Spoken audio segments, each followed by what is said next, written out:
First, he was not inspired by the Holy Spirit to write those words down. John's gospel comes later than the others.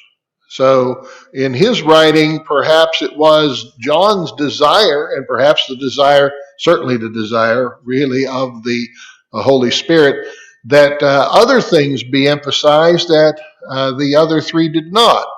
And that's why John is really unique out of the four gospel accounts. Matthew, Mark, and Luke. And I've got a commentary written by members of the church that it just source.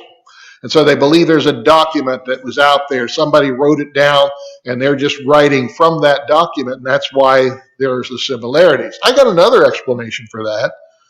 All three of them were writing by the inspiration of the Holy Spirit.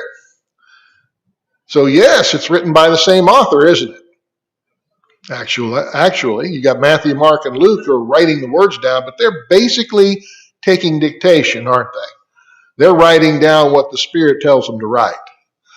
And so that's why the accounts are similar. And yet at the same time, their personalities are not quenched out either. That their way they write, their grammar, their education level, it's obvious that the Holy Spirit didn't circumvent all of this. He didn't turn them into scholars when they weren't scholars. He just simply had them write down the things that he wanted them to say, and yet he used their personalities to do it. Interesting. John's gospel, on the other hand, is a lot different. It emphasizes different portions of Jesus' life. There are places where we read about certain events that take place, like the feeding of the 5,000 plus. That's mentioned in all four gospel accounts. But there are some things that are peculiar to John and John alone. So when you look at that, it's kind of interesting just to make those observations about this.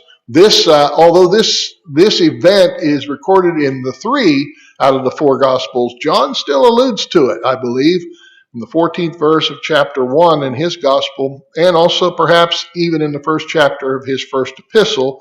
Peter in 2 Peter also refers to it, refers back to the Holy Mount, which we have seen on the Holy Mount.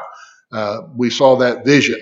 And there's no doubt that these men wouldn't have done this. They wouldn't have written it this way if this was a plot of some kind. This was all done in such a way that the information could be there for us and we could understand it. Luke's account is actually the most descriptive of all of the accounts. Gives us more detail about it. For example, this happened while Jesus was praying. The other accounts don't say that. They just said that they were on this mountain and this is what happened.